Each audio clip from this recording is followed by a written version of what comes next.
The gunshot that rang out across the dusty main street of Twin Falls, Idaho, that scorching August afternoon in 1882, changed everything, though Baroness Winifred Thornborough had no way of knowing it as she stepped down from the stage coach, her emerald traveling dress already wilting in the unforgiving western heat. She had been traveling for 3 weeks from New York, having sailed from England a month before that, and every bone in her body ached from the journey. The Wild West was nothing like the romantic descriptions she had read in those dreadful dime novels back in London. It was hot, dusty, and smelled of horse manure and unwashed bodies. Her lady's maid had abandoned her in San Francisco, declaring she would rather starve in civilization than venture into the wilderness, which meant Winifred was utterly alone for the first time in her 23 years of existence. The gunshot made her freeze on the wooden sidewalk, her heart hammering against her corset. People scattered like startled birds, diving into doorways and ducking behind water troughs. Another shot cracked through the air, and Winifred felt strong hands grip her shoulders, yanking her backward into the shadowed doorway of what appeared to be a general store. "Are you trying to get yourself killed, lady?" A deep voice growled near her ear. Winifred found herself pressed against a solid chest that smelled of leather, sage, and honest sweat. She twisted in the grip, coming face to face with the most striking man she had ever seen. He was tall and broad-shouldered, with sun-bronzed skin and eyes the color of whiskey held up to lamplight. A day's worth of stubble shadowed his strong jaw, and dark hair curled from beneath a dusty Stetson. He looked to be around 28, maybe 30, with the kind of rugged handsomeness that no London gentleman could ever achieve. "Unhand me at once," she demanded, though her voice shook slightly. The cowboy raised an eyebrow, but he did release her, stepping back with his hands raised in a gesture of peace. "My apologies, Countess, but standing in the middle of the street during a shootout is a good way to catch a stray bullet."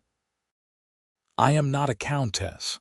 I am a baroness," Winifred corrected automatically, then flushed at how ridiculous that sounded given the circumstances. "And who are you to manhandle me like some common criminal?" The man's lips quirked in what might have been amusement.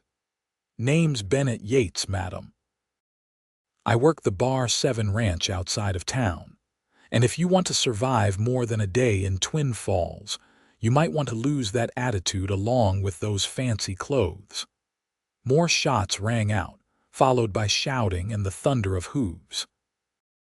Bennett Yates pressed closer to the doorway, his body instinctively shielding hers, though she noticed he had drawn a revolver from the holster at his hip with practiced ease. The gesture of protection, so instinctive and genuine, stirred something unexpected in Winifred's chest. "What is happening?" she whispered, hating how small her voice sounded. "Rustlers," Bennett said shortly, his attention focused on the street. "Been hitting ranches in the area for the past month. Looks like they just tried to rob the bank too. Greedy bastards." Winifred would normally have chastised someone for such coarse language in her presence, but given the circumstances, she decided to let it pass. She peered around Bennett's broad shoulder, catching glimpses of men on horseback racing down the street, their faces covered with bandanas. The local sheriff and several deputized citizens were returning fire from various positions of cover. The violence lasted perhaps 5 more minutes, though it felt like an eternity. When the shooting finally stopped, 3 of the rustlers lay dead in the street, and the others had fled into the sagebrush-covered hills beyond town. Bennett holstered his weapon and turned back to Winifred, his expression softening slightly as he took in her pale face and trembling hands. "First time seeing real violence?" he asked, not unkindly. Winifred lifted her chin, summoning the aristocratic composure that had been drilled into her since childhood. "I am not some fragile flower, Mr. Yates. I have simply had a very long journey, and I would appreciate directions to the Twin Falls Hotel, if such an establishment exists in this God-forsaken place." Something flickered in Bennett's eyes, something that might have been respect or perhaps challenge. God-forsaken, huh? This town's got more heart and honest folk than any fancy city back east, I'd wager. But yeah, the hotel's 3 doors down on your left. Can't miss it, seeing as it's the only 3-story building in town. He tipped his hat and moved to step past her, but Winifred found herself reaching out, catching his sleeve. "Wait, I apologize. That was rude of me. I am simply tired and frightened, though I would appreciate it if you did not repeat that admission to anyone." "Thank you for protecting me, Mr. Yates. I am Winifred Thornborough." Bennett looked down at her gloved hand on his sleeve, then back up at her face. His expression had softened considerably. "No offense taken, Miss Thornborough. Twin Falls takes some getting used to. What brings an English baroness to Idaho territory anyway?" Winifred released his sleeve and smoothed down her travel-stained dress. "My uncle owns a ranch here. He wrote to me 6 months ago, asking if I would come help him manage his affairs. He is getting on in years and has no children of his own. I am his only living relative." "Which ranch?" "The Thornborough estate, though I believe the locals call it something else." Bennett's eyebrows shot up. "The Bar 7, that's where I work. Your uncle is Edward Thornborough." Winifred's breath caught. "You work for my uncle. How is he?" "His letters have been rather vague about his health." A shadow crossed Bennett's handsome face. "I think you'd better talk to him yourself, Miss Thornborough, but I'll be straight with you since you'll find out soon enough. Your uncle took a bad fall from his horse 3 weeks ago. Broke his leg in 2 places. Doc says he'll heal, but he's not a young man anymore. The ranch has been struggling without proper leadership." The news hit Winifred like a physical blow. She had left everything behind in England, her comfortable life in Hampshire, the expectations of her family, and the pressure to marry Lord Pemberton, a man twice her age with bad breath and wandering hands. Coming to America had seemed like an escape, an adventure, a chance to build something meaningful with her own hands. But now, faced with the reality of an injured uncle and a struggling ranch in this harsh, violent land, she felt utterly unprepared. Bennett must have seen something in her expression because his voice gentled. "Look, I know this is a lot to take in. Why don't I help you get settled at the hotel, and then I'll ride back to the ranch and let your uncle know you have arrived safely. He has been worried sick about you making the journey alone." Winifred wanted to refuse, to prove she could manage on her own, but practicality won out over pride. "That would be very kind of you, Mr. Yates. Thank you." Bennett collected her trunks from the stagecoach and carried them to the hotel with an ease that suggested they weighed nothing at all, though Winifred knew very well how heavy they were. The hotel proprietor, a round-faced woman named Mrs. Patterson, fussed over Winifred like a mother hen, clearly delighted to have a genuine English noblewoman staying under her roof. "Oh, Miss Thornborough, your uncle has told us all about you. Such a trial you have had, losing your dear parents so young. But you will love Twin Falls, I am certain of it. The air is so clean and the people are good and honest. Well, mostly honest. We do have our share of troublemakers, as you saw today, but Sheriff Morrison keeps a tight rein on things." Winifred allowed herself to be led upstairs to a surprisingly pleasant room overlooking the main street. It was simple compared to her chambers back in England, but clean and comfortable. Bennett followed with her trunks, setting them carefully by the wardrobe. "I will ride out now and tell your uncle you have arrived," he said.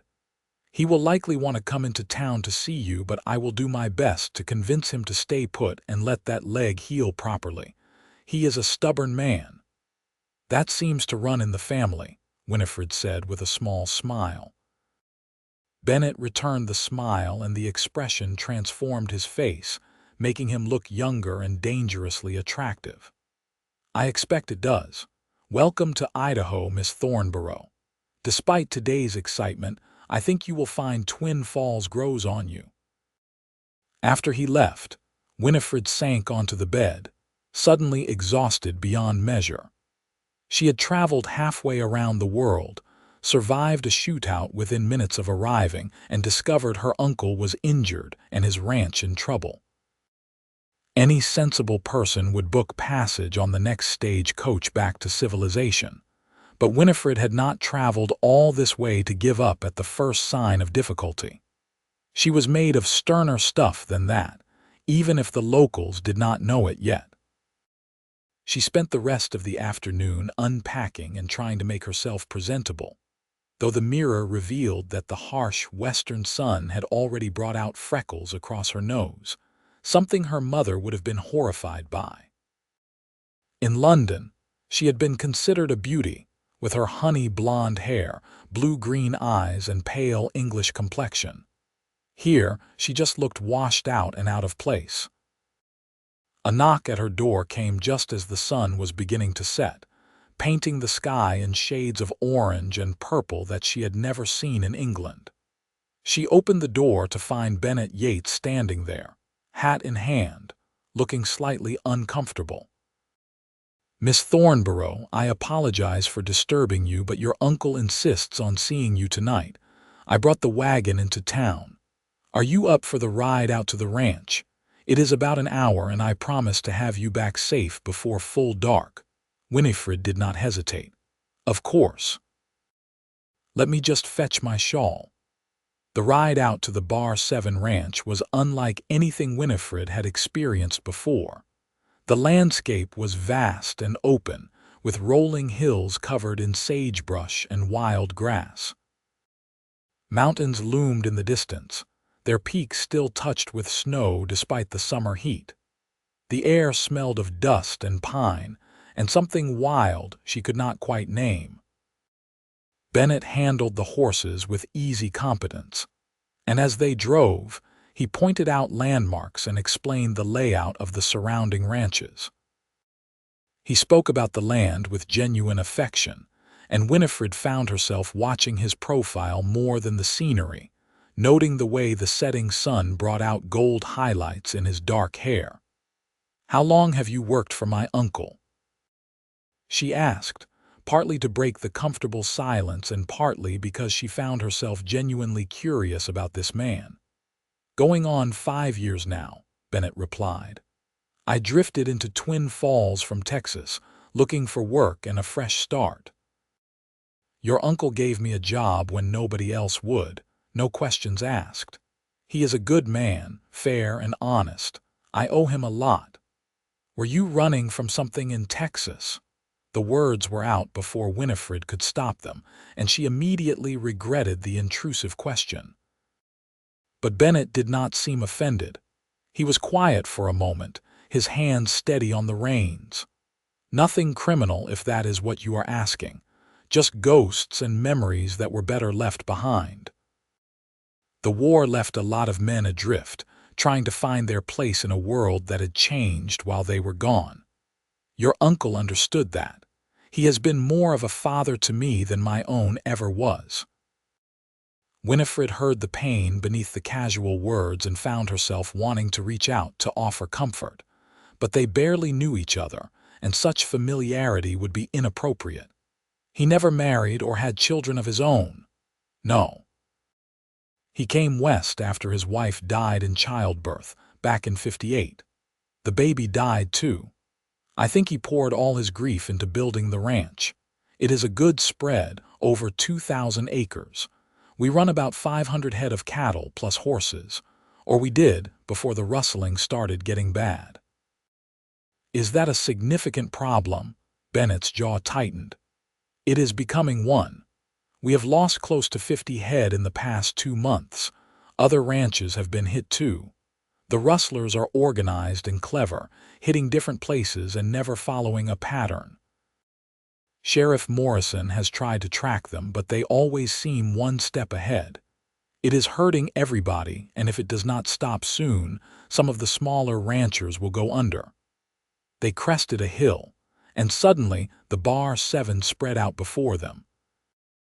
The ranch house was a sturdy two-story structure built of logs and stone, with a wide porch wrapped around three sides. Several outbuildings dotted the property, including a large barn, a bunkhouse, and various sheds and corrals. Even in the fading light, Winifred could see that everything was well maintained and orderly. "It is beautiful," she said softly. Bennett glanced at her, and something warm flickered in his eyes. "Yeah, it is. Your uncle built something real here, something worth fighting for." He pulled the wagon up in front of the main house, and before Winifred could gather her skirts, the front door burst open and a barrel-chested man with a magnificent silver beard stumped out on crutches, his left leg wrapped in splints and bandages. "Winifred, my dear girl, let me look at you." Uncle Edward's voice was exactly as she remembered from her childhood, booming and full of warmth. She had been 7 the last time she saw him, just before he left England for America after Aunt Margaret's death. He had aged considerably, his face weathered by sun and wind, his beard now completely white, but his eyes, the same blue-green as her own, sparkled with unmistakable affection. "Uncle Edward." Winifred climbed down from the wagon without waiting for assistance and rushed to embrace him carefully, mindful of his injuries. "You should not be on your feet. Bennett told me you broke your leg badly." "Bah," the boy fusses like an old woman. "I have survived worse than a broken leg." "Let me look at you, child. My word, you have grown into the very image of your mother. How I miss my dear sister. Come inside, come inside. We have so much to catch up on." Bennett helped Uncle Edward back into the house, and Winifred followed, her eyes adjusting to the dimmer interior. The main room was spacious and masculine, with exposed beam ceilings and a massive stone fireplace dominating one wall. The furniture was heavy and practical, built to last. But there were touches of softness too. A beautiful quilt draped over the sofa, lace curtains at the windows, and several watercolor landscapes that Winifred suspected her aunt had painted. An older Mexican woman emerged from what appeared to be the kitchen, wiping her hands on her apron. "Señorita Thornborough, welcome. I am Rosa. I cook and keep house for Señor Edward. You must be starving after your long journey. I have dinner ready." Winifred was indeed starving, though she had not realized it until that moment. "That is very kind of you, thank you." The meal was simple but delicious. Beef stew with fresh bread and apple pie for dessert. They ate at a long wooden table in the dining room, and Uncle Edward peppered Winifred with questions about her journey, about England, about family news. Bennett ate quietly, but Winifred was acutely aware of his presence across from her.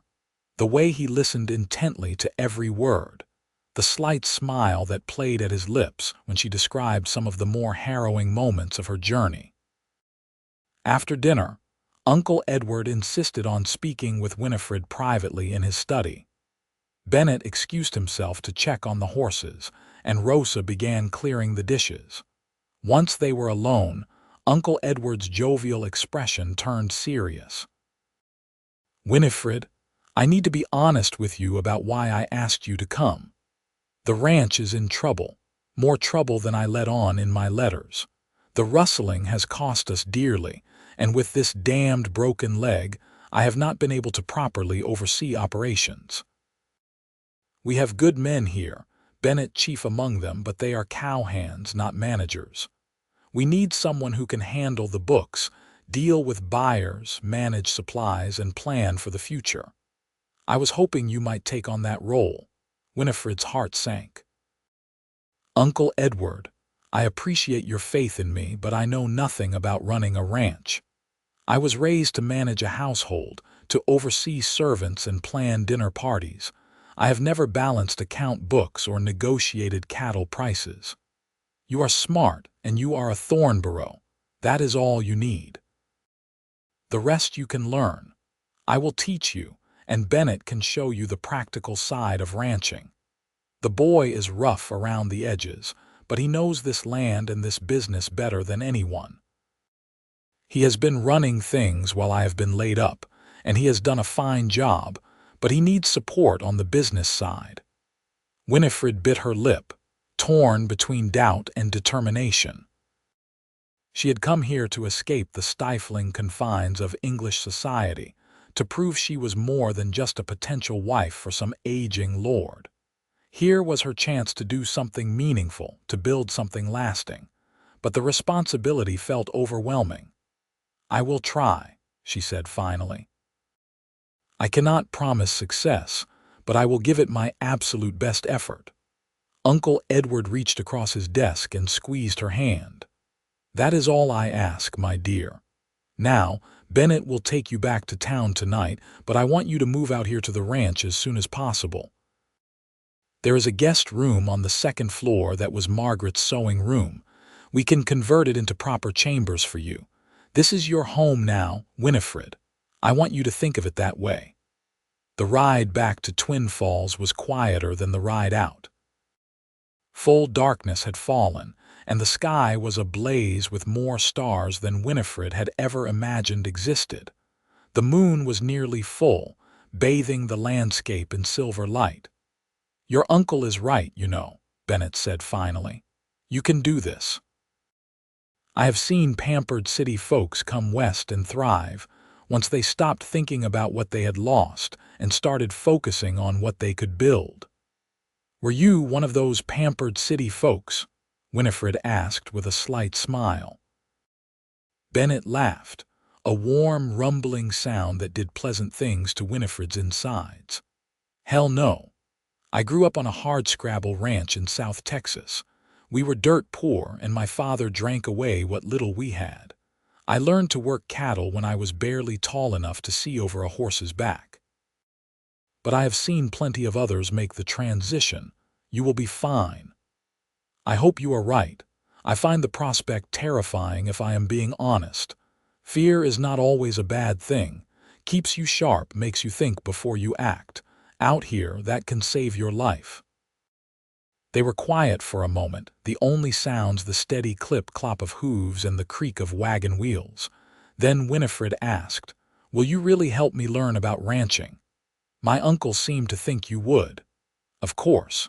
It is in my best interest, too. If the Bar 7 fails, I am out of a job. But beyond that, I owe your uncle everything. If helping you means helping him, then I am all in." The simple sincerity in his voice touched Winifred deeply. This was a man who understood loyalty and honor, who kept his word. In London, she had been surrounded by men who said pretty things they did not mean, who made promises they never intended to keep. Bennett Yates was different, and that difference was both refreshing and attractive. Over the next 3 weeks, Winifred settled into life at the Bar 7 ranch. She moved her belongings from the hotel and took over the guest room, which Rosa helped her transform into a comfortable personal space. Every morning, she rose at dawn and spent several hours with Uncle Edward, learning the business side of ranching. He taught her how to read the account books, how to calculate feed costs and expected profits, how to negotiate with buyers and suppliers. The work was challenging but engaging, and Winifred discovered she had a natural head for numbers and organization. In the afternoons, Bennett took over her education, teaching her the practical aspects of ranch life. He showed her how to identify good cattle from poor stock, how to spot signs of disease or injury, how to judge the quality of grazing land. He taught her to ride astride instead of side saddle, which scandalized Rosa, but proved far more practical for covering the vast expanse of the ranch. He showed her how to mend fences, doctor sick animals, and 100 other tasks that made up the daily rhythm of ranch life. They spent hours together each day, and slowly, almost imperceptibly, something began to shift between them. Winifred found herself watching for Bennett each morning, her heart lifting when she heard his boot steps on the porch. She noticed little things about him: the way he always removed his hat when speaking to her, the gentleness in his calloused hands when treating an injured animal, the way his eyes crinkled at the corners when he smiled. He was patient with her mistakes, encouraging when she struggled, and generous with his praise when she succeeded. Bennett, for his part, seemed equally affected. Winifred caught him watching her sometimes when he thought she was not paying attention. His manner remained respectful, but there was a warmth in his gaze that made her pulse quicken. He started bringing her wildflowers, claiming he had just stumbled across them while riding fence lines. He made sure she had the gentlest horse, the most comfortable saddle, and always rode close enough to catch her if she lost her seat. One particularly warm afternoon in early September, they were checking cattle in the north pasture when a sudden summer storm rolled in. The sky darkened within minutes and lightning began to fork across the clouds. Rain poured down in sheets, soaking them within seconds. "There's a line shack about a quarter-mile east," Bennett shouted over the thunder. "We need to take shelter." They rode hard through the downpour, Winifred clinging to her saddle horn as her horse galloped after Bennett's. The line shack appeared through the rain, a small one-room cabin used by cowboys during roundup. Bennett dismounted quickly and helped Winifred down, then led both horses under the overhanging eave where they would have some protection. Inside, the cabin was dry but dusty. A small potbelly stove sat in one corner, and a narrow bunk was pushed against one wall. Bennett quickly built a fire, and soon the small space was warming up, steam rising from their wet clothes. "Here," Bennett said, shrugging out of his soaked jacket and draping it over a chair near the stove. "You should take off your riding jacket and boots. They will dry faster if you put them by the fire." Winifred's fingers were numb with cold, and she fumbled with the buttons of her jacket. Bennett stepped close, his larger hands gently pushing hers aside as he deftly unfastened the buttons. The gesture was practical, helpful, but the intimacy of it made Winifred's breath catch. She could feel the heat radiating from his body, could smell leather and rain and that indefinable scent that was uniquely him. "Thank you," she whispered. Bennett's hand stilled on the last button, and he looked up, his amber eyes meeting hers. They were standing so close that Winifred could see flecks of gold and green in his irises, could count each individual drop of rain clinging to his dark lashes. Time seemed to stretch and slow. "Winifred," he said, his voice rough, "I need to tell you something." Her heart hammered against her ribs. "What is it?" "These past few weeks, spending time with you, teaching you, watching you work so hard to learn everything, I have come to care for you. More than I should, more than is probably wise given our different situations. I know I have no right to feel this way. You are a baroness, educated and cultured. I am just a cowboy with nothing to offer but calloused hands and a decent day's work, but I cannot seem to help myself." Winifred's breath caught. In London, men had courted her with flowery poetry and expensive gifts, but none of their pretty words had touched her heart the way Bennett's simple, honest declaration did. She reached up, her hand trembling slightly, and touched his cheek, feeling the rasp of stubble beneath her palm. "Bennett, the title means nothing to me out here. It is just words, empty formality from a world I have gladly left behind.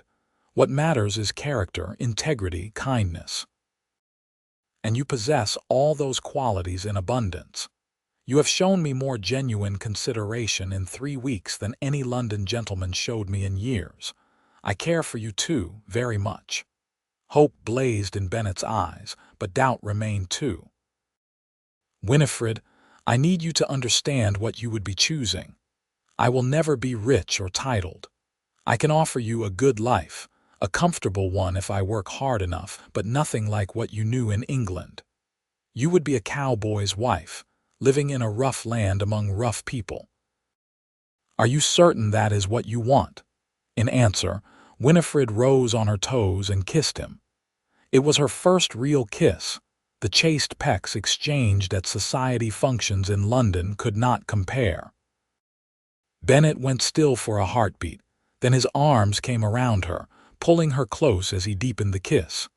His lips were warm and firm, and the kiss was both gentle and passionate, restrained and urgent all at once.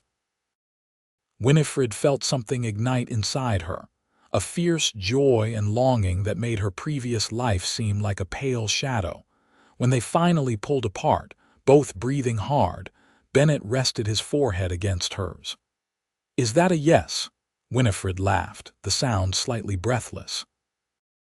"That is a resounding yes. I choose you, Bennett Yates. I choose this life, this land, and the chance to build something real with my own hands and heart.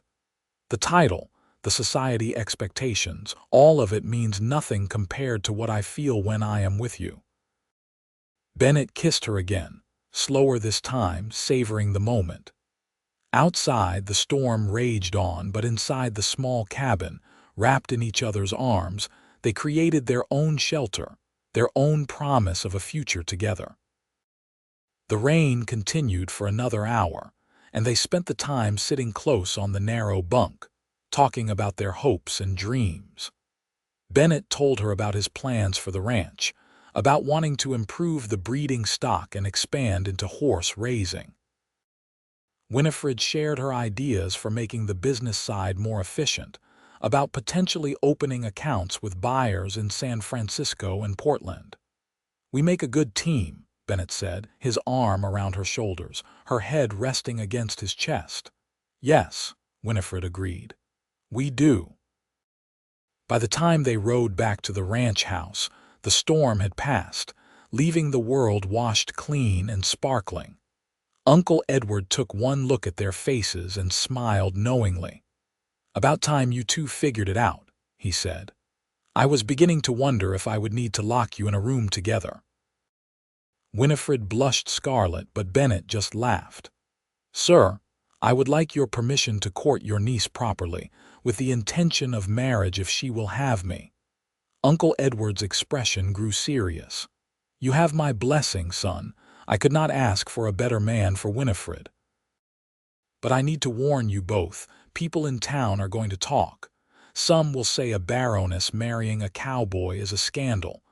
Others will claim you are taking advantage of her, Bennett. Are you both prepared for that?" "Let them talk," Winifred said firmly. "Their opinions mean nothing to me. I have lived my entire life under the weight of society's expectations and judgments. Out here, I finally have the freedom to choose my own path, and I choose Bennett." Bennett squeezed her hand. "Anyone who has a problem with it can take it up with me."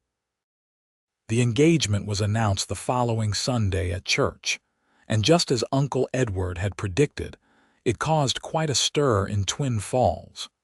Some of the townspeople were supportive, happy to see Edward Thornborough's niece finding love with a good man. Others were scandalized, whispering behind their hands about impropriety and unseemly haste. The worst criticism came from Mrs. Abernathy, the banker's wife, who made pointed comments about Englishwomen coming to America and stealing good men from decent local girls. Winifred held her head high and ignored the gossip. She had survived the vicious rumor mills of London society. A few small-town busybodies were not going to shake her resolve. Bennett, true to his word, confronted anyone who spoke disrespectfully about Winifred in his hearing, and his reputation as a man not to be trifled with ensured that most people kept their opinions to themselves in his presence. The rustling problem grew worse in late September. The Bar 7 lost another 15 head, and the neighboring ranches were hit even harder. Sheriff Morrison organized a posse to track the thieves, and Bennett volunteered to join them. Winifred wanted to protest, to beg him not to go, but she understood that this was his responsibility, his way of protecting the land and people he cared about. The night before he left, they sat together on the porch swing, watching the stars emerge in the darkening sky. Winifred's head rested on Bennett's shoulder, his arm warm and solid around her. "Promise me you will be careful," she said quietly. "These rustlers are dangerous, and I could not bear it if something happened to you." Bennett pressed a kiss to the top of her head. "I promise I will do my best to come back to you in one piece. But if something does happen, I need you to promise me something too. Promise me you will stay here, that you will help your uncle keep the ranch going. Do not let fear or grief send you running back to England. This is your home now, and you belong here." "Nothing is going to happen to you," Winifred said fiercely, turning to look up at him. "I refuse to accept any other outcome. You are going to come back, we are going to get married, and we are going to build a beautiful life together. That is the only future I am interested in." Bennett smiled and kissed her, long and deep, pouring all his love and longing into the embrace. When they finally pulled apart, his voice was husky with emotion. "Have I mentioned that I love you, Winifred Thornborough?" "Not in so many words, but I rather suspected. I love you too, Bennett Yates, more than I ever thought possible to love someone." The posse rode out at dawn, 12 men armed and determined. Winifred stood on the porch and watched until Bennett disappeared from sight, her heart heavy with worry. Uncle Edward stumped out on his crutches and stood beside her, his expression somber. "He will come back," Uncle Edward said. "Bennett is smart and careful. He has survived worse than a gang of rustlers. I hope you are right." The days that followed were the longest of Winifred's life. She threw herself into ranch work, keeping busy from dawn until dusk to avoid dwelling on her fears. She reviewed account books, planned supply orders, and even helped Rosa with cooking and cleaning when the older woman would allow it. At night, she lay awake in her room, straining to hear the sound of approaching horses. 5 days after the posse left, a rider came thundering into the ranch yard. Winifred ran out, her heart in her throat, but it was not Bennett. It was one of the other ranch hands, a young man named Tom Carson, and his face was grim. "Miss Thornborough, we found the rustlers camp up in the foothills. There was a fight. Most of the gang scattered, but we captured 3 of them. The sheriff is bringing them back to town to stand trial." "Was anyone hurt?" Winifred asked, her voice barely above a whisper. Tom hesitated, and that hesitation felt like a knife to the heart. "Bennett took a bullet in the shoulder. It is not too serious, the doc says, but he lost some blood. They are bringing him back now. Should arrive in a couple hours." Winifred did not remember making the conscious decision to move, but suddenly she was running for the barn, shouting for someone to saddle her horse.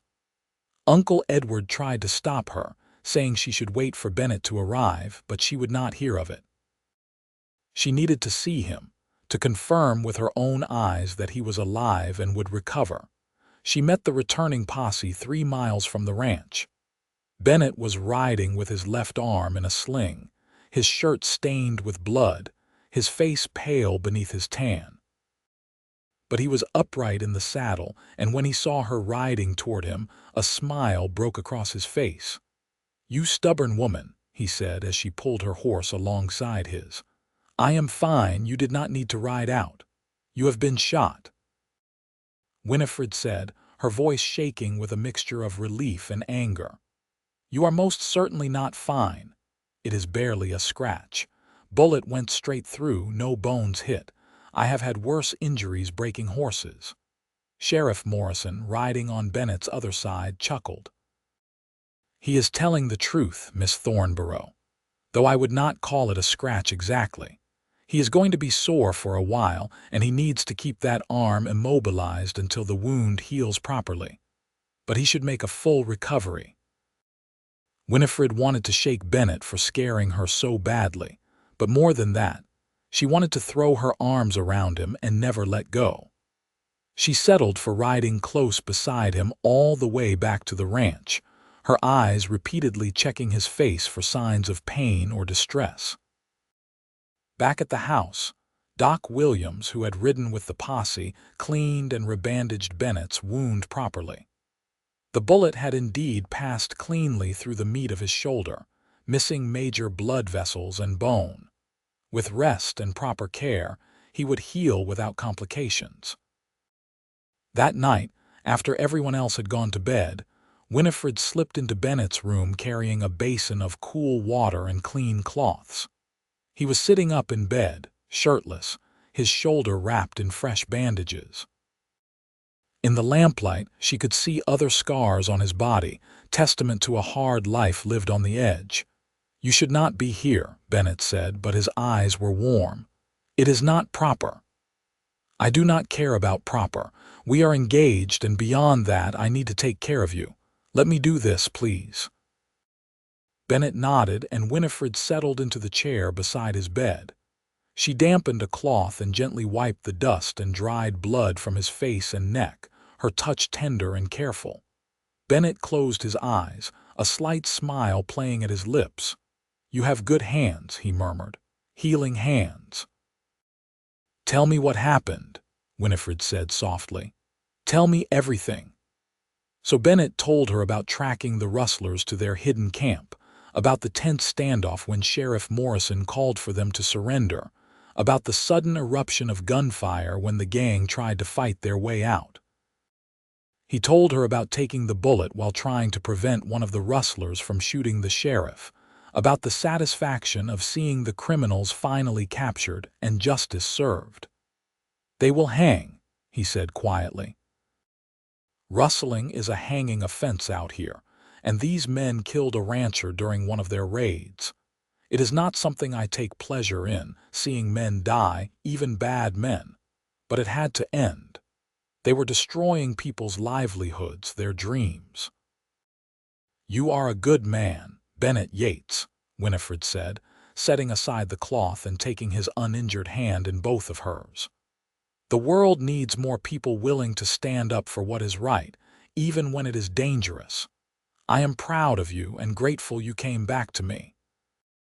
"I will always come back to you," Bennett promised. "No matter what." They were married 6 weeks later in mid-November, with the aspen trees turning gold on the mountainsides and the first hint of winter in the air. The ceremony took place in the small church in Twin Falls, with Uncle Edward giving Winifred away and most of the town in attendance. Even Mrs. Abernathy came, though she still pursed her lips disapprovingly at the match. Winifred wore a simple ivory dress that Rosa had helped her make, with wildflowers in her hair instead of a fancy veil. Bennett wore his best suit, his shoulder fully healed now, his eyes bright with joy as he watched his bride walk down the aisle. When the minister pronounced them husband and wife, Bennett kissed her thoroughly, earning cheers and applause from the congregation. The reception was held at the Bar 7 Ranch, with tables set up in the main yard and Rosa cooking for 3 days straight to prepare enough food. There was fiddle music and dancing, and Winifred was passed from partner to partner, twirled and spun until she was breathless with laughter.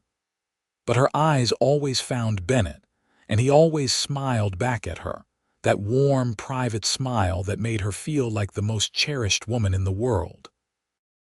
As the sun set and the party began to wind down, Bennett caught Winifred's hand and led her away from the crowd. They walked to the top of the rise behind the house, where they could see the whole ranch spread out below them, lights twinkling from the windows, the sounds of laughter and music floating on the evening air. "Happy?" Bennett asked, pulling her into his arms. "Happier than I ever thought possible," Winifred replied, resting her head against his chest. "When I left England, I thought I was running away from something, but I was actually running toward you, toward the life we are going to build together. I was meant to be here, Bennett. I was meant to find you. I know the feeling. I spent years drifting, searching for something I could not name. Then you stepped off that stage coach and into my life, and suddenly everything made sense. You are my home, Winifred. Not this land, not the ranch, but you. Wherever you are, that is where I belong. They kissed as the stars began to emerge overhead, the same vast western sky that had witnessed the beginning of their love story. Tomorrow they would begin their life as husband and wife, partners in every sense of the word. They would face challenges and hardships, because that was the nature of life in this wild, unforgiving land. But they would face it together, and that made all the difference. The first year of marriage was both harder and more wonderful than Winifred had anticipated. Winter came harsh and early, with blizzards that buried the ranch under feet of snow. Cattle had to be fed daily, water holes kept open, and constant vigilance maintained to prevent losses. Winifred learned to bundle up in layers of wool and fur, to drive a sleigh when the snow was too deep for a wagon, and to help doctor animals suffering from frostbite or illness. Bennett was an attentive husband, patient and loving. He taught her the intimate mysteries of marriage with the same gentle care he had shown teaching her about ranching, and Winifred discovered a passion in herself she had never known existed. Their bedroom was a sanctuary, a place where the hardships of the day melted away in the warmth of their love. Uncle Edward's health improved over the winter, his leg healing well, though he now walked with a slight limp. He took enormous delight in having both Winifred and Bennett under his roof, and he began openly talking about the day when they would take over full ownership of the ranch. He was ready to step back, he said, to enjoy his remaining years without the constant worry of running a large operation. Spring arrived in an explosion of wildflowers and new life.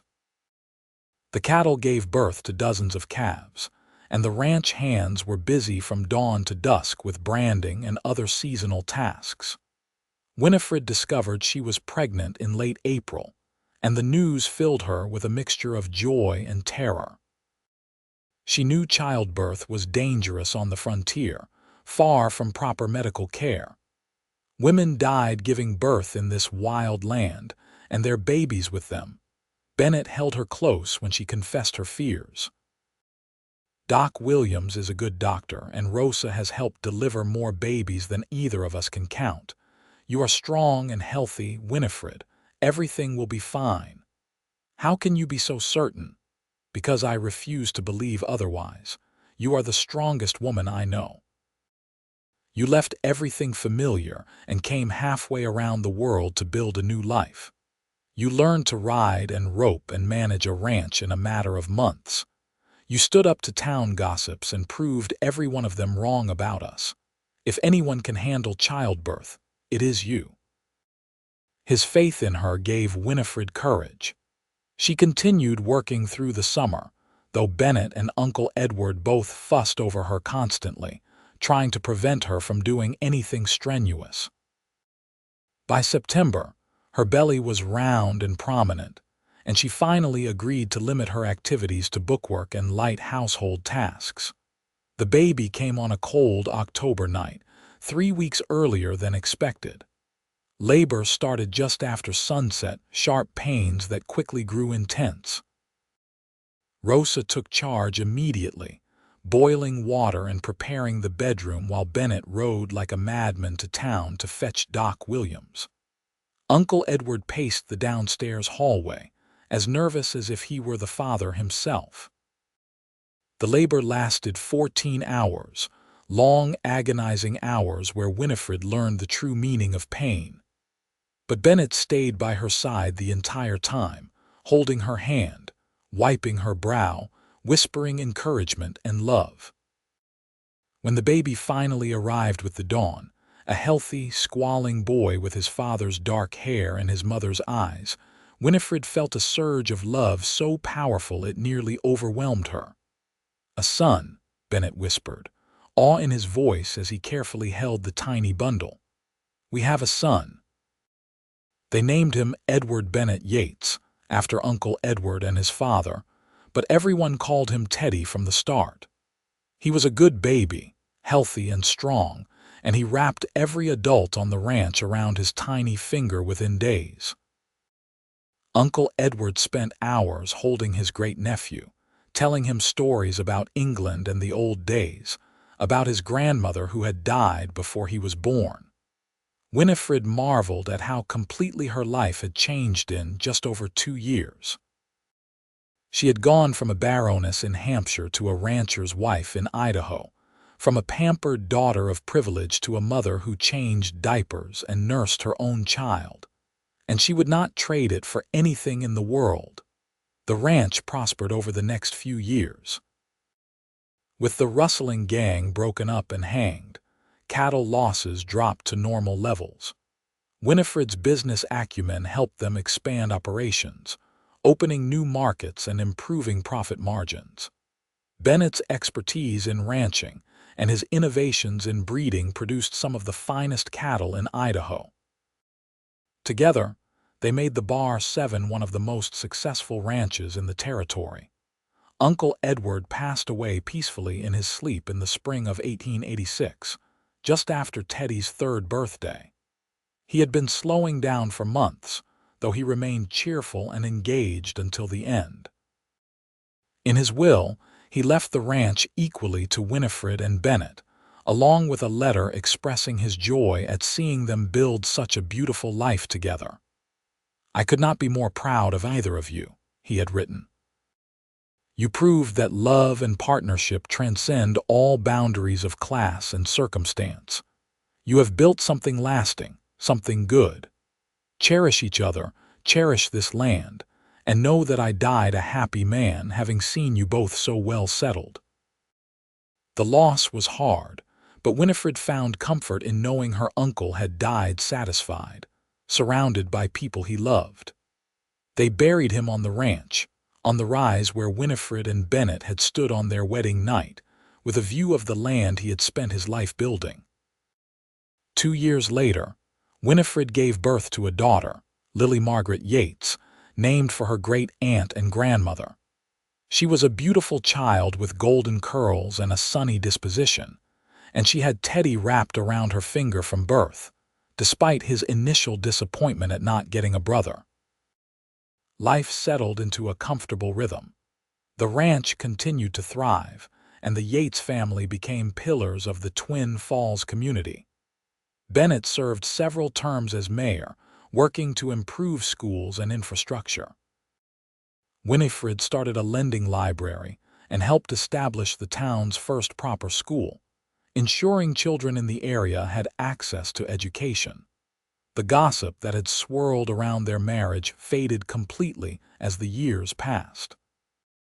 People stopped seeing a baroness and a cowboy and simply saw Bennett and Winifred Yates, good people who worked hard and treated others with respect.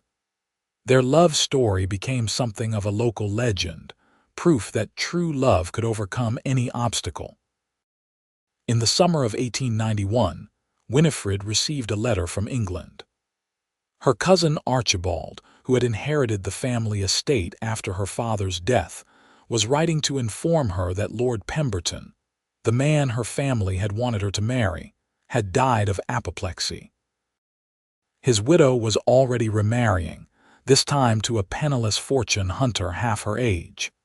"It seems you made the right choice in refusing him," Archibald wrote.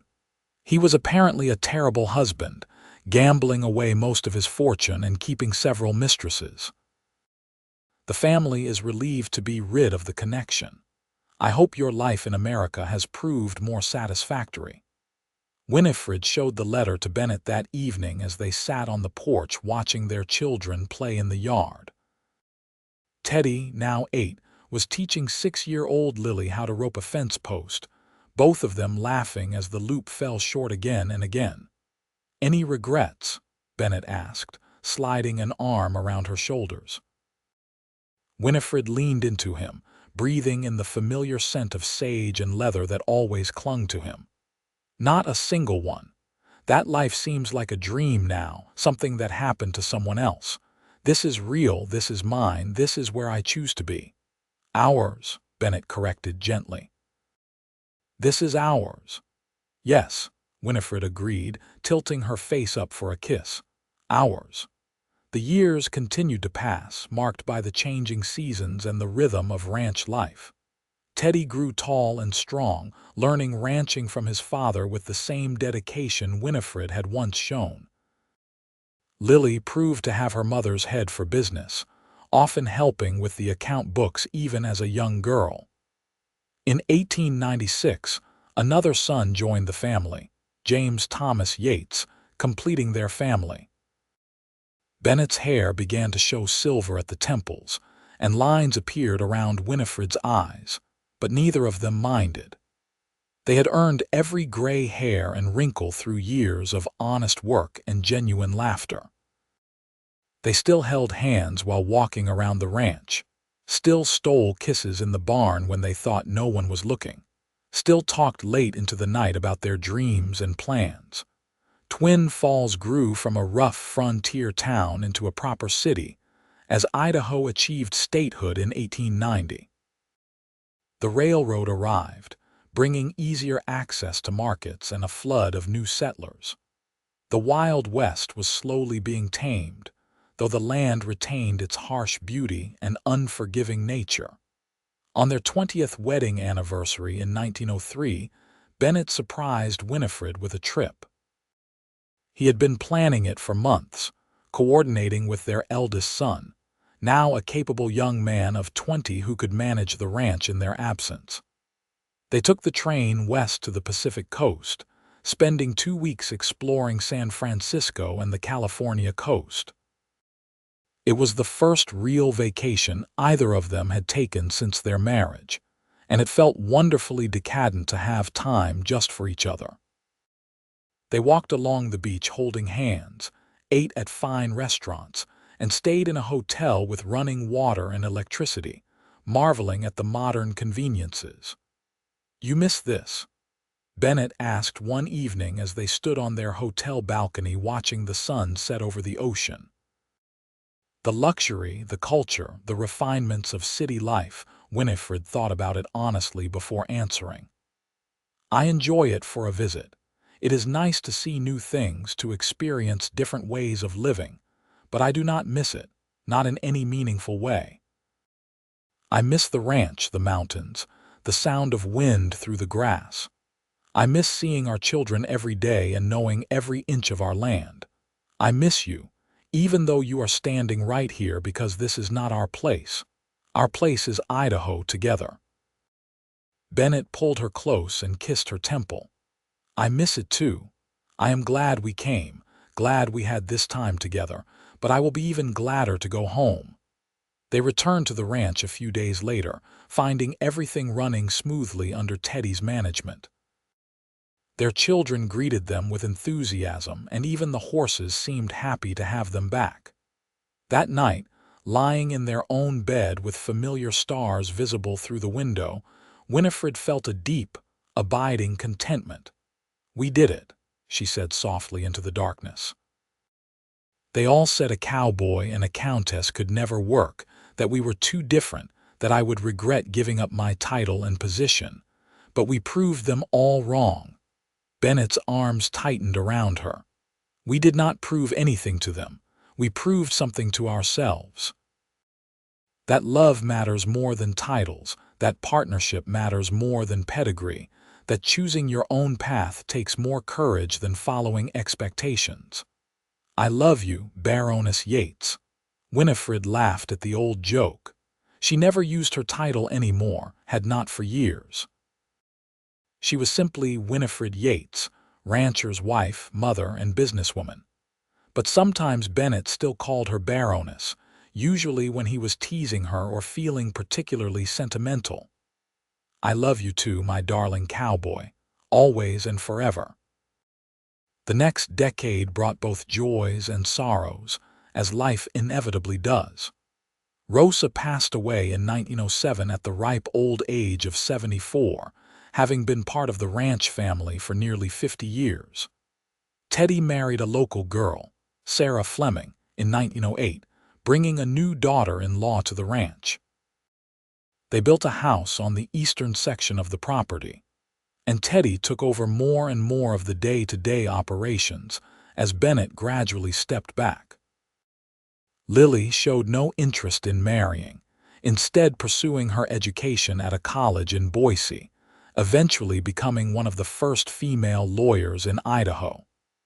She returned to Twin Falls and opened a practice, representing farmers and ranchers in legal matters.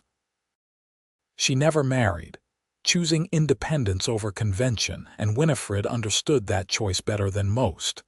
James, the youngest, was the wild one, always dreaming of adventure beyond the ranch. He joined the army in 1914, when war began to rage in Europe, and though it terrified Winifred, she understood his need to find his own path. He survived the war and returned home in 1919, changed by what he had seen but grateful to be back on American soil. Teddy and Sarah gave Winifred and Bennett their first grandchildren, twin boys born in 1910, followed by 2 more children in the years after. The ranch house, expanded several times over the years, rang with the laughter of the new generation. Winifred delighted in being a grandmother, spoiling her grandchildren shamelessly, while Bennett taught them to ride and rope, just as he had taught their father.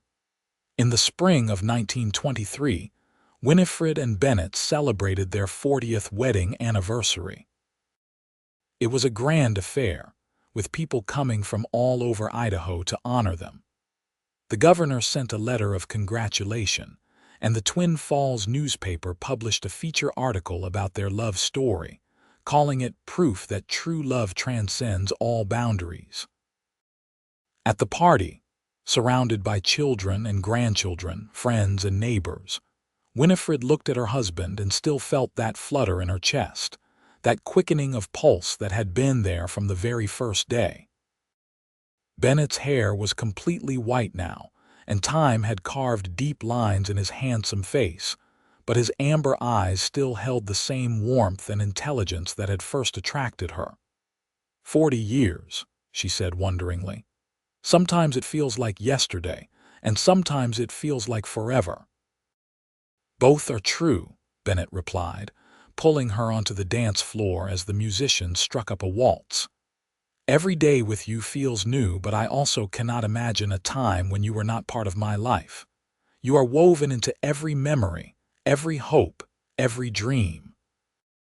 They danced as they had on their wedding night, older now but no less in love. Around them, their family and friends smiled, seeing in their enduring love a testament to the power of choosing your own path, of refusing to let society's expectations dictate your happiness.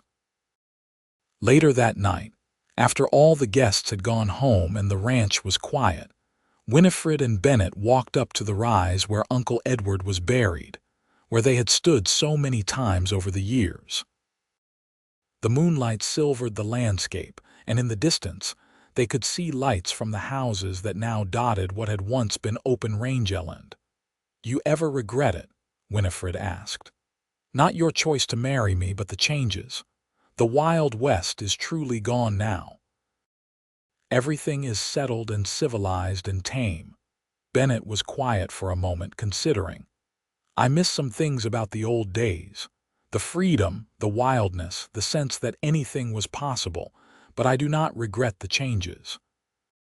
My grandchildren will grow up with opportunities I never had, with education and choices. That is worth something. And besides, the land is still here, still wild at heart even if we have built fences and towns on it. The mountains do not care about our progress. They will still be here long after we are gone. That is a comforting thought somehow. They stood in companionable silence, hands clasped, remembering all the moments that had led them to this point. The day they met during a shootout, Their first kiss in the line shack during the storm. Their wedding day. The birth of their children. Years of hard work and harder winters, of triumphs and setbacks, of growing together instead of apart. "I would do it all again," Winifred said finally. "Every hardship, every struggle, every moment of doubt. Because it all led me here to this life with you. They said a cowboy and a countess could never work, that our love was doomed from the start. But we proved them wrong.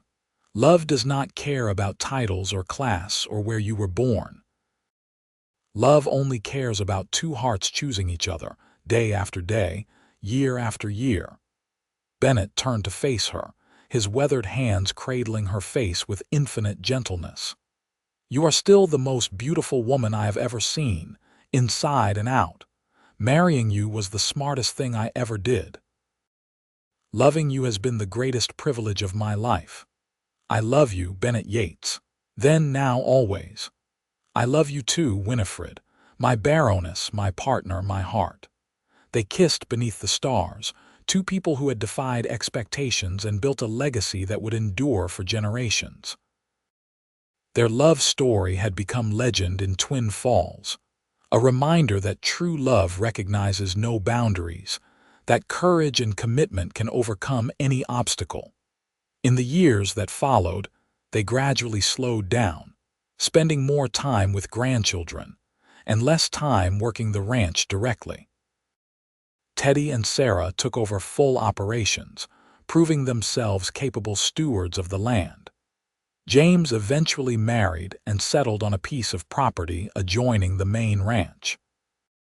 Even Lily, the independent lawyer, found love late in life with a widowed judge, proving that happiness can arrive at any age.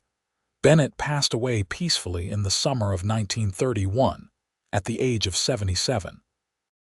He had been working in the barn that morning, insisting he was not too old to mend a bridle, when his heart simply gave out. He died as he had lived, on his feet, on the land he loved. Winifred was devastated by the loss, feeling like half of herself had been torn away. They had been married for 48 years, longer than many people lived. Every part of her life was entwined with his, but even in her grief, she found comfort in their legacy. 3 children who had grown into good, strong adults.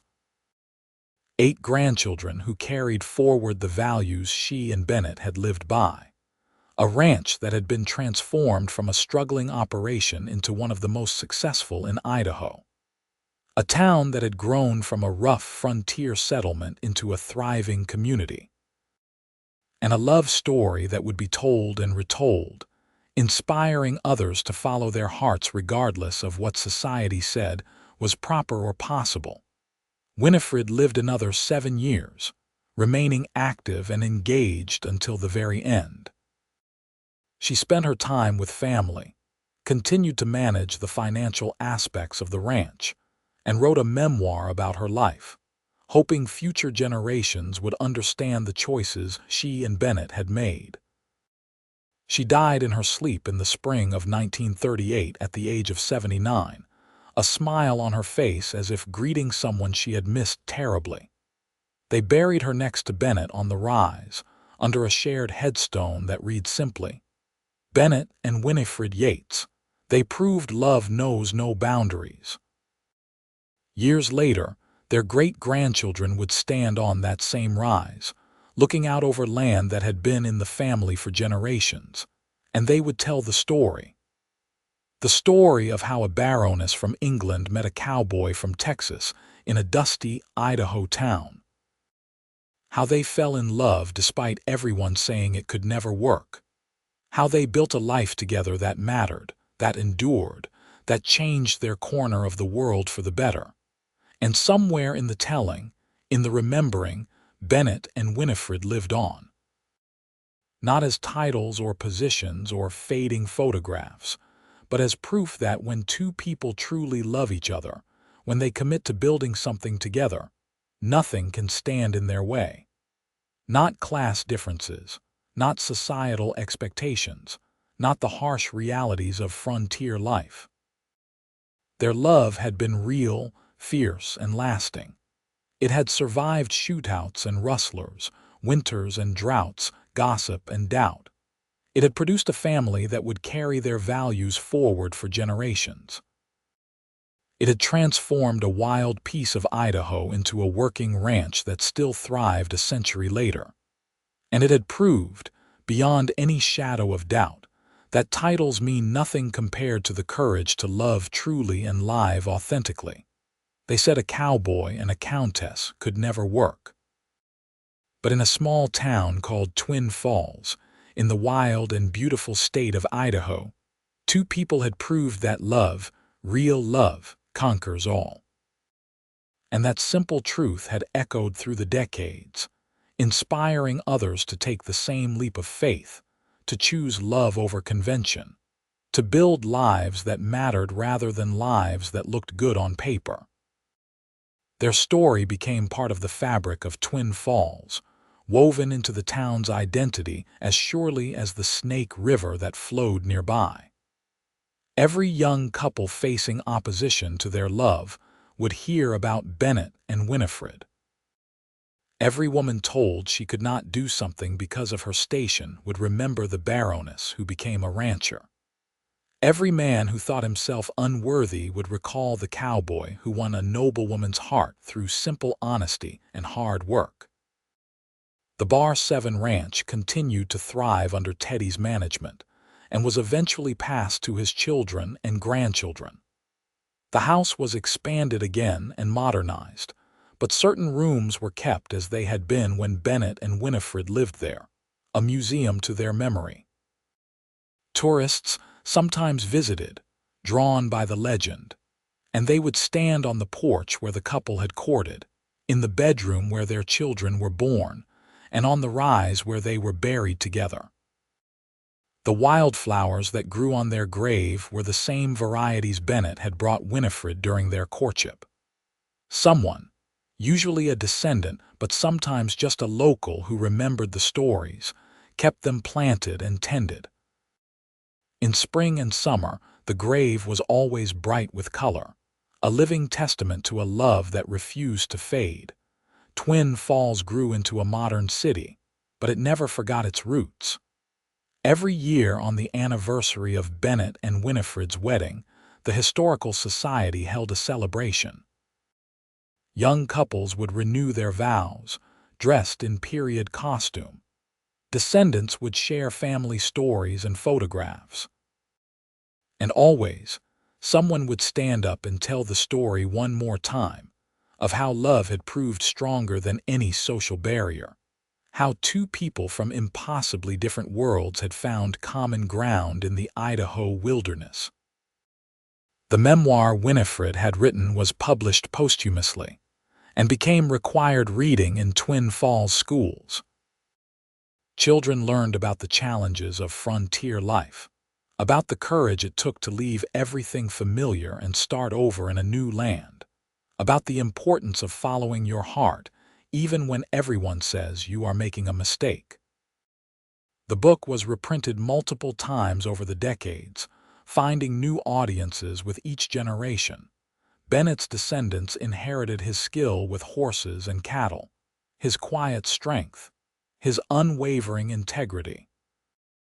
Winifred's descendants inherited her business acumen, her determination, her refusal to be limited by others' expectations. Together, they created a family tree that branched and spread, touching lives throughout Idaho and beyond. Lawyers and ranchers, teachers and businesspeople, artists and soldiers, they carried forward the legacy of courage and love that their ancestors had established. On quiet evenings, when the wind blew across the Idaho hills and the stars blazed overhead in that vast western sky, people swore they could sometimes see two figures walking hand in hand on the rise above the Bar 7 Ranch. Whether it was imagination or something more, it brought comfort to those who had loved and lost, those who struggled against the constraints of others' expectations, those who dared to dream of something better. Because Bennett and Winifred's story was more than just a romance. It was a declaration of independence, a manifesto of the heart. It said that you could choose your own path, create your own identity, build your own legacy. It said that where you came from mattered less than where you were going. It said that titles, whether of nobility or poverty, did not define your worth or limit your potential. The Wild West they had known was gone, transformed into something more civilized but perhaps less free. Yet the spirit of that time lived on in their descendants, in the people who still chose love over convenience, adventure over security, authenticity over approval.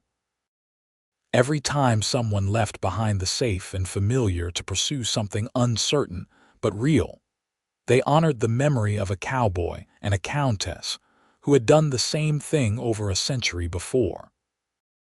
And so the story ended where it began, in Twin Falls, Idaho, a place where the ordinary and extraordinary had collided one hot August day in 1882. A place where a man and a woman from different worlds had found each other and created something that transcended their circumstances. A place where love had proved once and for all that titles mean nothing and hearts mean everything. Their love story had become immortal, not because it was perfect or easy, but because it was true. They had faced every obstacle with courage and emerged stronger together. They had built not just a ranch or a family, but a legacy of hope for anyone who had ever been told their love was impossible. And that legacy continued to inspire, to challenge, to encourage people to risk their hearts for the chance at something real. In the end, Bennett and Winifred had given the world the most precious gift possible. Proof that love, real and true and lasting love, was worth any sacrifice, could overcome any barrier, and would endure long after the lovers themselves had passed from the earth. They said a cowboy and a countess could never work, but oh, how wrong they were.